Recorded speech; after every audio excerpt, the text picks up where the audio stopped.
questions to that. So we were just talking about non-conference schedule. Are you close? How many spots do you have left to fill, you feel like, and are you close to getting those lined up? I hope we're close. I think we are. We're waiting to see if we will have a conference game December 21st or not. That's kind of the last thing. We're pretty much done with all of them except for just that game. If we are able, excuse me, if we have a game on the 21st, a conference game, then we will have to put a game somewhere else. If we don't, we'd like to put a game there, December 21st. That's really what we're looking for, is one game. Do you like your non-conference schedule as far as an avenue into the tournament? I hope so. Obviously, a lot was made of our non-conference schedule last year, and so we've tried to be mindful of that. We try to be mindful of it every year. We thought going into last year, our non-conference schedule was good. We didn't anticipate, Missouri not being as good as they were, and some of the other teams that we played to not have as good of a season. But I feel good about what we have on paper right now. But the main thing is that we have to play well. That's the main thing, for us to take care of our business in the non-conference schedule. Jeff, first, congratulations on your extension. Thank you. How did that come about? When did talks about that begin? And was that ever something that was even in question as you're doing all the duties that you have as coach? I don't think it was ever in question. Heather and I have a great relationship. At the conclusion of the season, she had a conversation with my agent, and I don't get involved in contract stuff. I'm not equipped to do that. Mm-hmm. That's not my expertise. I don't really know much about it. I coach basketball and try to help the guys we have get better. And so my agent took care of that with her. The deal was done for a while. It just wasn't announced. But incredibly grateful for it, appreciative for it, and look forward to being here.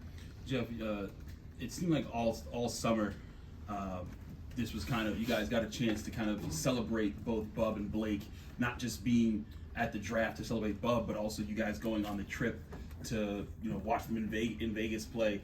What's that been like? Was that a plan that you set out from a while to kind of help institute culture? How did that even come about? Because I don't see too many teams doing it. Which both of them? Yes. Draft? Yeah. The draft, I was invited to the draft. Mm-hmm. Bub and his family invited me there and wanted me to be there. Mm-hmm. And so I was honored to be there and to be a part of that Mm-hmm. with him. These relationships that we have with these guys are life relationships. It's not a 1 or 2 year or 4 year or however long the guy is here. It's something that, we want to try to help them. We all as coaches on my staff, we've been in their shoes. We've been Division I players. We all were pretty good at some point, in our careers, and just trying to help these young guys navigate it. And, but that's how that came about. Going out to Summer League, that one was a little bit different. Once we got the schedule, it's something that I wanted to do. I didn't think I would be able to do it just because of, we were on the road recruiting when the Summer League started in Vegas. And I was just looking at it like, we're done Sunday. Really the only days I could go are like Monday, Tuesday, and Wednesday, but I don't want to miss practice. Like, we have practice, we have workouts, we have all of that stuff going. I had a doctor's appointment on Thursday, and I was tired just from recruiting. But I was sitting in the gym in Peach Jam, and on Friday, and Big Bub texted me, and he said, "Are you coming to Vegas for Summer League?" And I was like, "I'm trying to figure out how to make it work. I just can't figure it out. I don't think I'm gonna be able to make it." And he said, I'm holding your feet to the fire. You need to be here." And so I'm sitting in the gym, and I'm just looking, and I figured it out. Okay, I'm gonna get out there and I'm gonna go. And we, as a staff, went. We took a couple of donors with us. It was an unbelievable experience. And one of the things for me, I had never been to summer league, and so it was just a really cool experience to be out there and first and foremost to see those guys play, to see Bub, Justin, and Blake play. Unfortunately, Mo was hurt. But to spend time with them, man, and for them to be around, these donors, and just how unbelievable it ended. Tuesday night we had a dinner that was unbelievable, and each guy came in, on their own, and it was awesome. It was an awesome experience. When you're sitting in the stands watching those games, do you still feel like you're their coach, or are you more like a fan or a parent or something? No, I do feel like a coach. First and foremost, it was cool. I don't know the last time I've been to a game where I could just sit and watch. But I did, want to yell at those guys for, just encouragement. Like, hey, Blake, hold your follow through. Stuff like that. Bob, same thing. Or, this guy's open, or look at this. But it was just really cool to experience that with them. Coach, between the draft and then the zoo crew, there's been a lot about the culture that you're building here. How proud are you of what you see around you, all those kids coming out to watch the alumni and everything, and just the friendships that are created here now? To be honest, it's the thing I'm most proud of. When I took this job, it's what I envisioned. Obviously, the first 4 years did not look anything like that. But even though it didn't look like it, I saw signs that we were building towards it. There was no one that wanted it to happen faster than me. And I know the fans did. But there was no one that wanted it faster than me to turn this thing around and to win. And there was maybe no one that expected it faster than me. It just didn't happen like that. For whatever reason, it didn't. I'm grateful that, Heather, the chancellor, the board, gave me time, and gave us time. And I'm even more grateful for Nelly, Greg, Blake, the twins, those guys believing and coming here and deciding to come here when it was chaotic. For Jamarius and Nike, those guys deciding to stay when they could have left. JB was a graduate, so he could have left at any point. But I think those guys felt good about what we were doing and the direction that we were in. I would add Federico to that as part of the group that came in. And they're the guys that really started it. I thought Justin played a little, a part in it. It was interesting. Last week, Blake came back and he practiced with us. And just all none of the 5-on-5 stuff, but the shooting stuff. And then he got up in the morning and he, got some of the guys, kind of the guys that are in that position, the wing forward, so to speak. And I asked him, he left Summer League and came straight here. And I asked him, I'm a little bit surprised by that. And he was like, well, Justin did that for us. And so I wanted to make sure I was back with these guys working out with them. I never even thought about that. I didn't know Justin did that. So that was really cool. Bub came back and practiced. And so I think it's a great thing, and it shows the closeness that they have, and probably more important to me, these guys know that they're a part of something bigger than them. And that's what I wanted, since that was my experience in college. And I want all the guys that wore this uniform to feel that. When we had the zoo crew back, I spoke to those guys, and one of the things I said to them, this is you guys' program. It doesn't matter if you played for Ben, Jamie, me, Kevin, whoever it was, y'all wore the jersey. You should always feel welcome here, and this is your place. And, it's great to see these guys come back. Coach, looking at the Summer League, Bub had a really good performance and got all Summer League honors, and also Justin and Blake did really good as well. What does it mean as a head coach to see your guys do so well in the Summer League? Yeah, I was really happy for him. I thought Mo played great out in Sacramento, or it was Golden State. I think they played in Golden State in San Francisco. I think all of those guys, for all of them to have, 20-point games, while they were out there. for Bob, I thought he looked very comfortable right away. And that's something that's really difficult, especially for a guard, to go up there because the game is faster and things like that. So I thought he looked really comfortable. Blake in the first game was terrific, struggled a little bit the next few, but I thought he finished very, very strong. And, Justin has played well. He finished the season well with Washington, played really well for him this summer before he got shut down with a small injury. I'm just happy for him, man, to have a chance to live out their dreams and, feel very honored to be a small part of it. How is Jorge's recovery, and is the roster pretty much intact right now? Jorge is he's going to the doctor today, and hopefully he's fully cleared. He's fully cleared with the foot, with the he had a sports hernia that he had to have a little surgery on, and that's the last part. Hopefully he's cleared with that. He's doing everything except 5-on-5. Mm-hmm. Workout, he's doing everything. He's been doing everything for a while. It's just the 5-on-5 part. Papa, same thing. He's doing everything except 5-on-5 right now. No contact, but everything else, every drill, all the stuff that we're doing, he's doing that, and our roster is intact unless something comes along, but we're not looking. It's early, but what do you think? What do you like to see? I like what I've seen this summer. Guys have had unbelievable attitudes. They've worked really hard. I think our returning guys have gotten better. They've gotten stronger, more confident. The new guys have fit in right away. They've been unbelievable with their work ethic, their attitudes. I like the camaraderie that I've seen, the spirit of the team. So I'm excited. I'm excited about, getting together. Today was our last workout. We'll do a clinic tomorrow up in Hammons, and then we have a thing with some of the guys on Saturday, an NIL thing that everyone will get away and get a little bit of a break, and we'll get back on the 25th and start it up.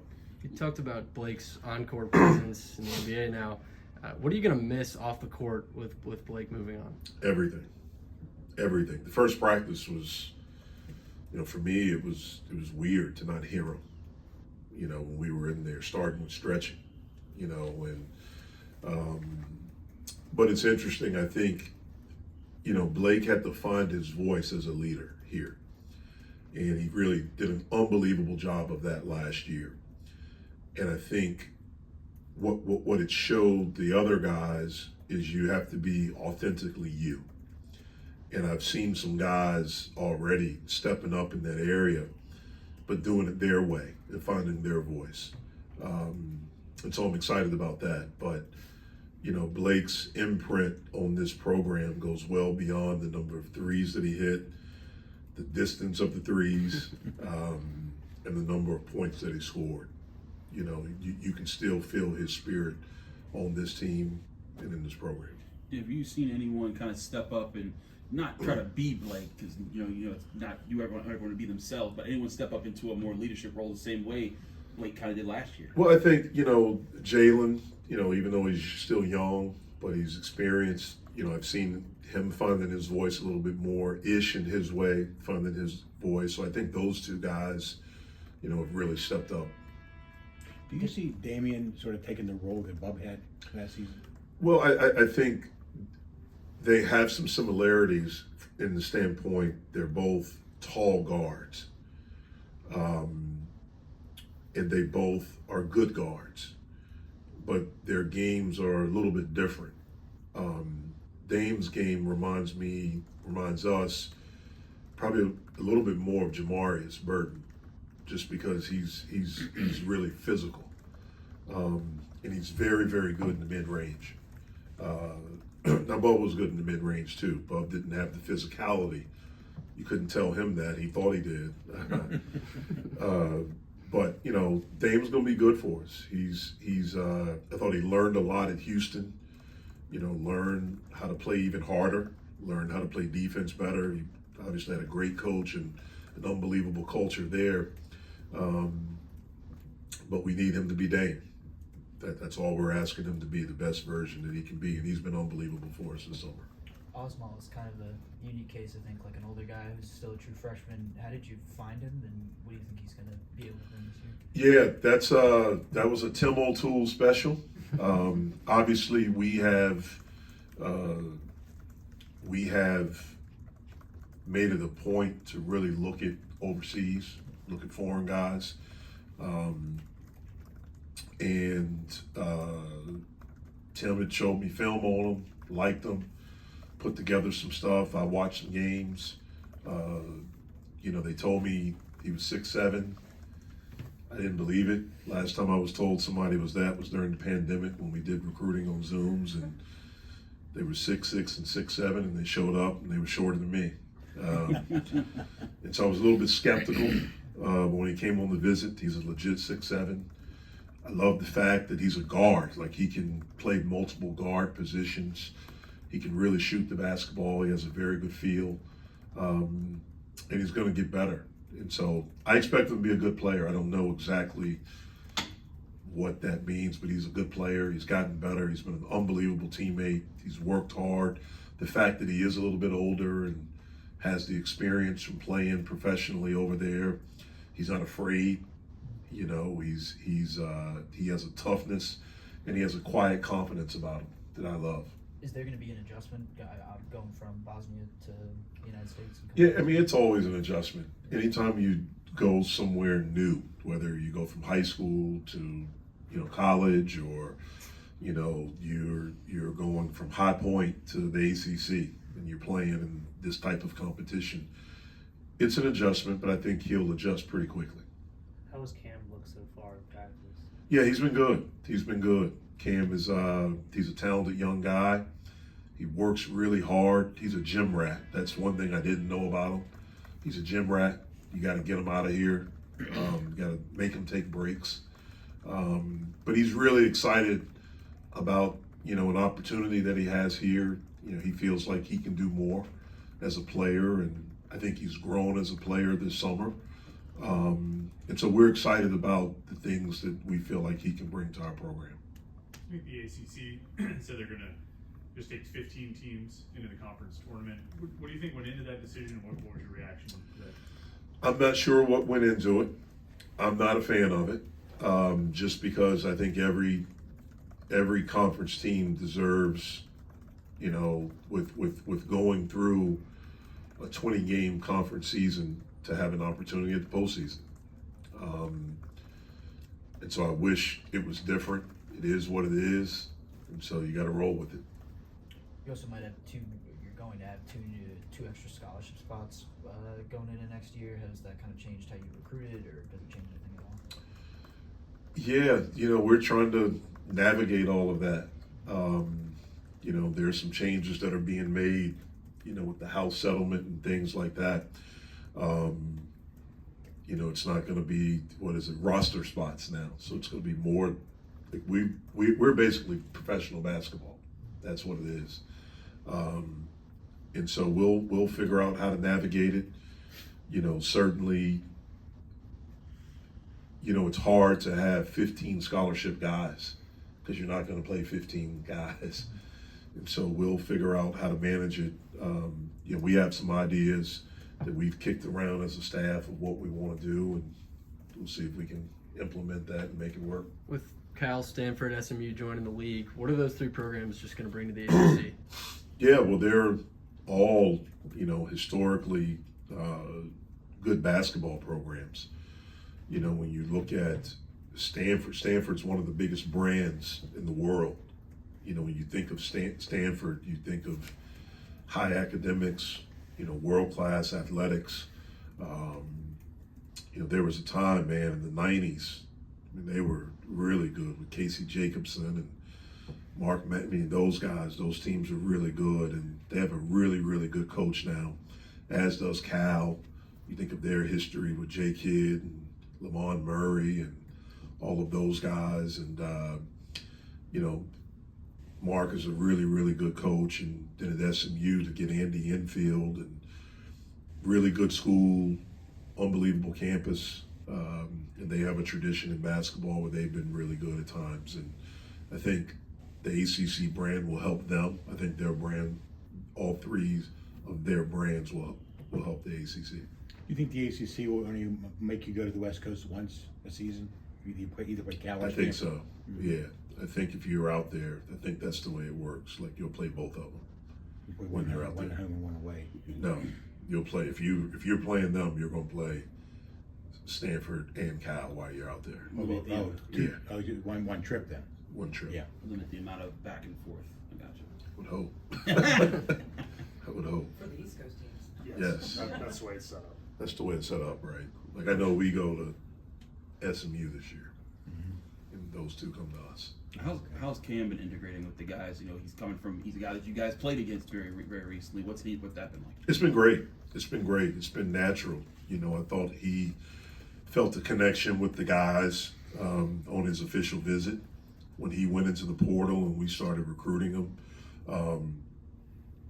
He already had a connection with Jalen. They played AAU together. And then when he came on the visit, he got to know some of the other guys. A lot of the guys were around. And so he's been terrific. He's been terrific with that. He's a really good dude. That helps. You know, when you're a good guy and you fit in with other good guys. Seems like Jalen knows everybody. Jalen's been around the game for a really long time. You know, his dad was when I met his dad when I was the head coach at Oklahoma. His dad was involved with the Houston Hoops program, which was one of the best, which was at the time was one of the best AAU programs. Unbelievable talent has come through Houston Hoops. And it was funny, I was talking to Jalen the other day, and we were talking about something, I can't remember what we were talking about, but I said to him, you know, how old were you then? It was something, and he was like, I think I was about 6. And I said, yeah, I think that's when I met you. I just remember seeing him in the gym back then. And then, you know, with John Lucas being his godfather, he was always in the gym with pros. He was always in the gym with his dad, and so he does know a lot of guys. He's connected to a lot of people. It helped his basketball IQ, I assume. No question. Absolutely. No question. Looking at the ACC, how confident are you in the strength of the conference going forward into this season? Yeah, I'm confident. I think our league is really good. I think our league is really good. I mean, once again, you look last year what we did in the NCAA tournament. You know, as a league, to have, I think I don't know where NC State finished or Clemson, but both of them were below 4. You know, to get to the Elite 8 into the Final 4, I think it shows the depth of our league, the overall strength of our league, and I think it'll be that way again this year. Can I ask an Olympic question? Sure. I was waiting until everybody's done with Pitt. Are you watching? What do you Of think? course. Love it. I love the Olympics. I love it. Before I came up, we were just watching the women's gymnastics in the locker room down there. Yeah, and so I love it. I love the spirit of it, man. Just how proud these athletes are representing their country. And I know in basketball, in I can't speak for the women's basketball, but the men's basketball, I've had a chance to do it. It was with the 2016 Olympic team.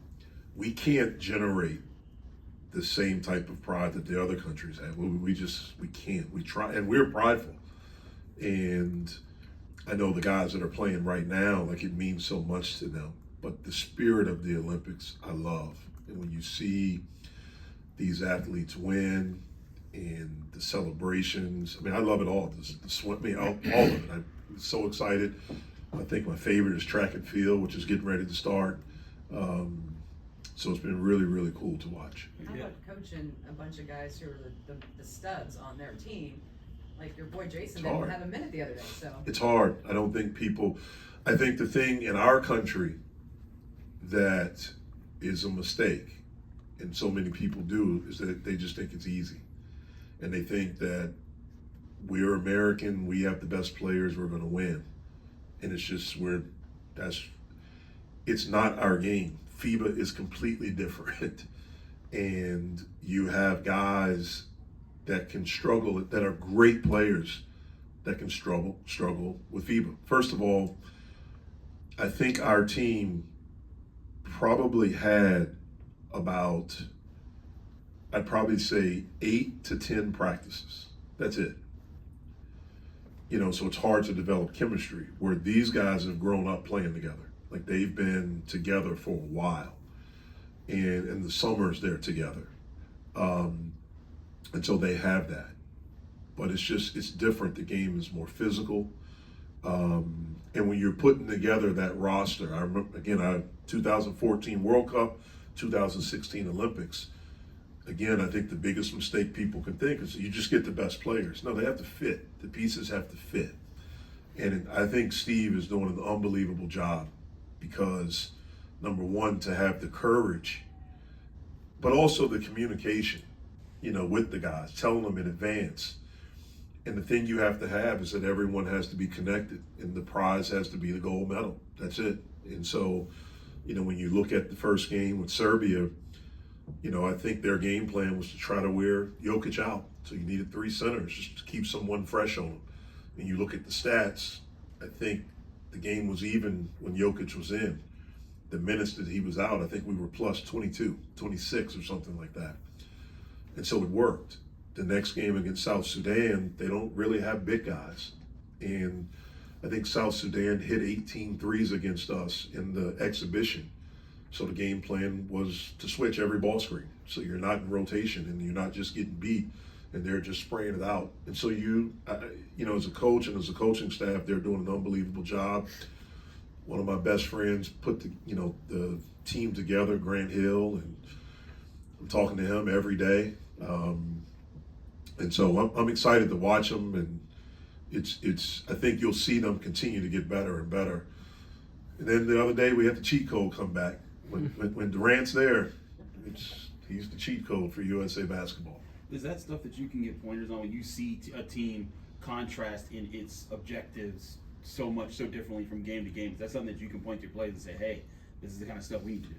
We talked about that today before we went to our last practice. It's just that. I mean, you know, you look at that team, I think it's a seamless transition for Drew Holiday and Derek White because they're basically playing their role on this team that they play with the Celtics. Now this is my opinion, so you have Durant, you have LeBron, you have Curry. Those 3 guys are just different. Like they wake up in the morning, I'm different than everybody. It doesn't matter who's in the room. You have a few of those all the time. And then the rest of the guys are great, but how do I find my footing? Like where do I fit? I can't be how I was with the Celtics or how I was with whoever, you know, Phoenix. Like where do I fit? And so it was cool. Like I remember in 2014, you know, we had a stacked team, and one of the big things that people say is like James Harden doesn't play defense. And I remember talking to him one day, and he was like, people forget when I came in this league, that's what I did. I defended. Mm-hmm. But with the Rockets, I got to score 30 plus and get 12 plus assists. I can't defend like that. I don't have the energy. And so you see that, like you see Booker, like Booker can really defend, and you get to see that now, him being able to do that. And so it's a challenge from the ego standpoint from some of those guys, and I get it. But I do think it looks like from afar they've had unbelievable attitudes, and they're all about the right thing, trying to win. And then same thing applies for us. You know, I think we have multiple weapons. We can do some different things. We can, you know, I like, you know, at least right now, the versatility I think we can have as a team. And, you know, guys have to understand that. And the big goal has to be winning, you know, not individual stuff. It has to be all about winning. The Diaz-Graham twins and I guess Amsel too, they're international guys. Has it been interesting watching with them and who don't come from the American perspective? It was probably more interesting watching the European soccer stuff with them, the soccer championships, you know, and you know, especially the twins because Spain won and they have the young phenom, and at the same time, I think, you know, they were like, you know, Wimbledon was. So we go in the locker room after practice, and I remember one day we had practice at 12, and the night before, G calls me. And he's like, Coach, we had practice at 12, right? I said, yeah, why? And he was like, do you think we can move it up early because Spain plays at 12 or 11? Like, I want to see the second half. So we moved it up early. And then you go in, and Wimbledon was on, Alcaraz. So they're all on that. So it's really cool to watch them. Like, those two guys and Papa, because they're really into soccer, they've gotten the guy. I mean, you go in there, all the guys are watching soccer with that. So it is cool. You know, Spain's not doing as great in the Olympics right now, so they don't have much to say. And the guys are letting them know that. But it is cool to watch that. Do you like the 3-on-3 basketball? You know, I haven't watched it that much, to be honest with you. We were just talking about it downstairs because I know we haven't won. That's not good. I haven't seen it, so I don't understand it. I can't speak on it because I haven't seen it. I watched ping pong this morning, or table tennis. That's right. That's incredible. Yeah. Incredible. Those guys are good. Yeah. How about the women's game? Yeah. Your boys watching the women's, like, the resurgence of women's basketball right now. It's unbelievable. It really is. I mean, I'm a basketball junkie, so I watch it all. I just like good basketball. But I thought the WNBA All-Star game was unbelievable. Unbelievable. And watching them in the Olympics, and again, the same thing, seeing all these unbelievable women, but they got to fit into different roles. I read an article this morning where Jewel Lloyd talked about that. Like, you got to be different than where you are and things like that. But you still have some outliers, like Asia Wilson. Like, she wakes up, I'm the best player. Breanna Stewart, I'm the best player. It doesn't matter. And so, yeah, I've enjoyed watching them, and I think our guys have too. I know we're delving into more national things here, Oh, I love but I feel like this is a very unique time in basketball history where in the Olympics you have a 42-year-old in Taurasi on the women's team, and a 39-year-old in LeBron on the men's team, and both of them are still very much competitive. LeBron's doing chase down blocks, and Taurasi's hitting her shots. What is that like for you as just a basketball enjoyer to see that those people with such long careers still competing? Yeah, it's unbelievable, man. When you look at how they've taken care of themselves and how they're able to still be elite, it's unheard of. You know, you look at LeBron. I mean, I text Grant during the game against South Sudan, I think. No, it was the first game. And I just said to him, like, this dude's incredible. Like, he's unbelievable. And it was interesting because he said to me, this was before the Olympics started, this is when they started practice. He said, like, he showed up in the best shape of anybody on the team. He talked about how hard he practices. And I read a quote where Steve Kerr talked about that, where he asked Spoelstra and Tyrone Lue, who both coached him in Cleveland and Miami, is this normal? You know, this is how he is every day. So you have that. And then Taurasi, you know, at 42, unbelievably competitive, smart. She's a killer. Like, she is. Like, she is like of the Kobe, of the Jordan, of that ilk. I remember being around her in 2016 in the Olympics because we were on the boat in Rio and just watching her, you know, in the trash talk, and you can back it up, and but just how competitive she was. And I think it also shows just how much they love the game. And they understand that they may not be what they once were, but they can still have unbelievable impact, and probably more than anything want to give back to the game, to teach the younger people that are on these teams, you know, how to be great. All right. Thanks, Jeff.